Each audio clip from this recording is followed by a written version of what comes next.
ያሳዝናል፣ ያሳዝናል። ቤተሰብ የሰማሁት ነገር እጅግ በጣም ያሳዝናል፣ ያሳዝናል። አብርሽን አንድ ክፍል ቤት ቆልፈውበት እየሄዱ እንደሆነ ሰምቻለሁኝ። ውጭ ሲወጡ ከቤት እንዳይወጣ በማለት ሩታም አብረው ያሉት እንዳለ ተባባሪዎቿ ኤፍሬምም ቢሆን አንድ ክፍል ቤት ውስጥ ይሄ ኮምፒውተር ምናምን ስልክ ምናምን ማስተካከያ ቤት ውስጥ ቆልፈውበት ነው የሚወጡት። እጅግ በጣም የሚያሳዝን ነገር ነው። እባክሽን ሀኒ ድምፁኝ ስሪ ምናምን ብለው ጽፈውልኝ ነው የጻፉልኝን አነባላችኋለሁ ማለት ነው።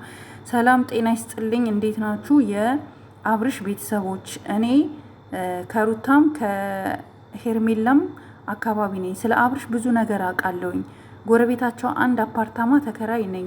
እናም አብርሽን ቆልፈውበት ነው የሚሄዱት። በሚወጡ ሰዓት አብርሽን ይዘውት ሊወጡ አልቻሉም እና እባካችሁ እባካችሁ ለአብርሽ ቤተሰቦች አሳውቅ ተብሏል። ቡዜም እንግዲህ ለማግኘት ሞከራ አድርጋለች፣ ግን አልተሳካላትም። ሄዳ ነበረ አላገኘችም ማለት ነው። ምክንያቱም የሰው ቤት ዘው ብሎ መግባት ጥሩ አይደለም፣ ያው አይፈቀድም፣ ወንጀል ነው ታውቃላችሁ። ሰው እኔ ግን አሁንም ቢሆን ግን የህግ አካል ይዞ መሄድ ነው ወደ ቤቱ። ይሄንን ልጅ ቤት እየቆለፉ እነሱ እንደፈለጉ ውጭ ወጥተው እስኪመጡ ድረስ አንድ ክፍል ቤት እየቆለፉበት እየሄዱ ነው እና ይህንን ነገር ለተገቢው ሰው ሊሰማ ይገባል። ሄርሜላም ያለው ነገር እውነታውን ስነግራችሁ ሄርሜላ መሄዷ አይቀርም።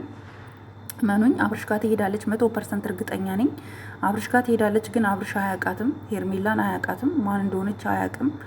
ከባድ ነገር ነው ጋይዝ፣ እጅግ በጣም የሚዘገንን ነገር ነው እየሰማን ያለ ነው። እኛ ስራ እንኳን መስራት አልቻልንም፣ ስራ መስራት አልቻልንም፣ ስራችንን ማካሄድ አልቻልንም። ጭንቀት ውስጥ ነው ያለ ነው። ልጁ ጥሩ ሁኔታ ላይ አይደለም ያለው። ጭራሽ አብርሽ ከቀን ወደ ቀን ራሱን እየሳተ ራሱን እየጣለ ነው እየመጣ ያለው። ምንም ነገር የሚያውቀው ነገር የለም። እንደተፈጠረ ምንም አያውቅም። ምንም የሚያውቀው ነገር የለም። ምንም ነገር። ሄርሜላ ነቅታለች። ቤተሰው ሄርሜላ ነቅታለች።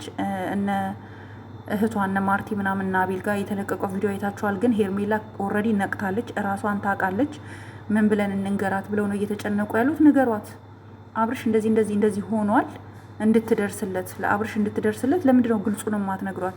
ምን ብለን እንንገራት ብላችሁ ከምትነፋረቁ፣ ማርቲ የምትባይ የሩታ እህት ከምትነፋረቂ ለምን አትነግሪያትም?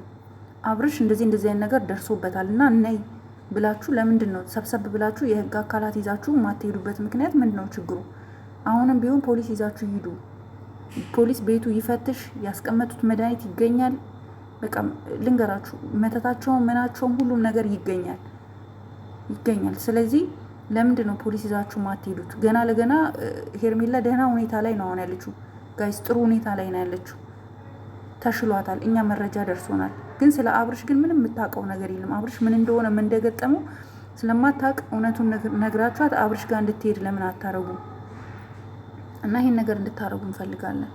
በጣም ደግሞ እያበሳጩኝ እያናድዱኝ ያሉት እነማን እንደሆኑ ታውቃላችሁ?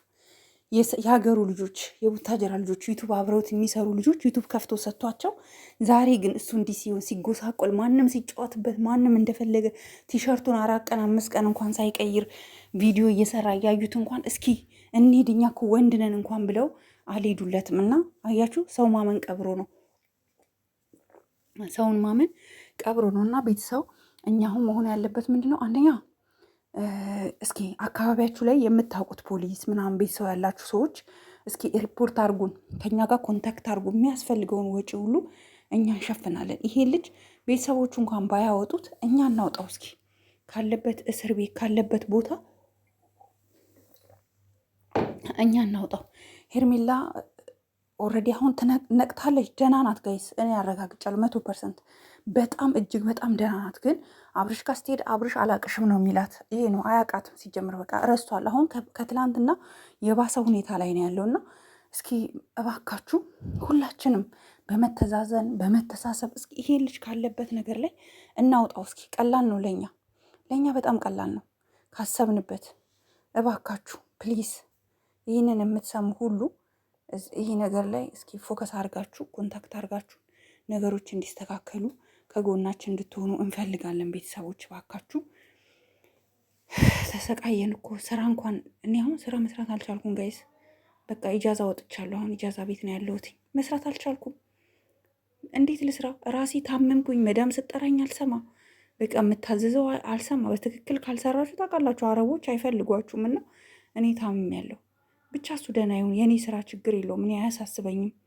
ሶኬ 1 ወር ብቀመጥ ምንም የሚጎዳኝ ነገር የለም። ዋናው እሱ ደህና ይሆንልኝ ብቻ። ይሄን ነው እኔ የማስበው እና በጣም ነው የተጎዳሁት። ሩታ ግን በዚህ ልክ እንደዚህ አይነት ሴት መሆኗን አላውቅም ነበር። ድሮ እኮ እኔ ለእሷ ነበር ድምፅ መሆንላት፣ ለእሷ ነበር እኮ ማግዘው ድሮ። ለካ እንደዚህ አይነት ከባድ ሴት ናት። እንደዚህ የልጇን አባት ላይ እንደዚህ አይነት አሻጥር ነገር ታደርጋለች ብዬ በፍጹም አንድ ቀንም አስቤው ማላውቀው ነገር ነው የሰማሁትኝና በጣም አዝናለሁኝ። እንግዲህ ቡዜም እየታገለች ነው ወደዛ ለመሄድ። ወንድሟ ኦልሬዲ ማንንም በአሁኑ ሰዓት ማንንም አያውቅም፣ ቡዜንም አያውቅም። ማንንም ሰው ኦልሬዲ ፉዞ ሆኗል ማለት ነው፣ ደንዝዟል። ምናልባት መድኃኒቱን እያበዙ እየሰጡት ይሁን እኛ ምን እናውቃለን። እኔ በጣም ደግሞ ያናደደችኝ የሄርሜላ የሩታ እህት ሜላት ነው ምናምን የምትባል ቡትጀራ ቁጭ ብላ ትፎክራለች። አንቺ አርፈሽ ቁጭ በይ እሺ፣ ከእኛ ጋር ነው ጸብሽ፣ አርፈሽ ተቀመጭ።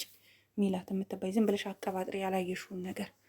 እህትሽን ተቆጪ፣ አብርሽን ከመናገርሽ በፊት ከአብርሽ ራስ ላይ ውረጂ። ምን ያደርጋችሁ? ለአንቺም ለእህትሽም ዩቱብ ከፈተላችሁ። ከዚህ በላይ ምን እንዲያደርግልሽ ነው የምትፈልጊው? ጋይስ እኔ ትንሽ ስሜታዊ ሆኜ ስለተናደርኩ ሄዱ። ላይክ፣ ሼር፣ ሰብስክራይብ አድርጉ። ወዳችኋለሁ። በቃ መናገር ሁሉ ጠፋብኝ ጋይስ። በቃ ቻው። ምን ላርግ?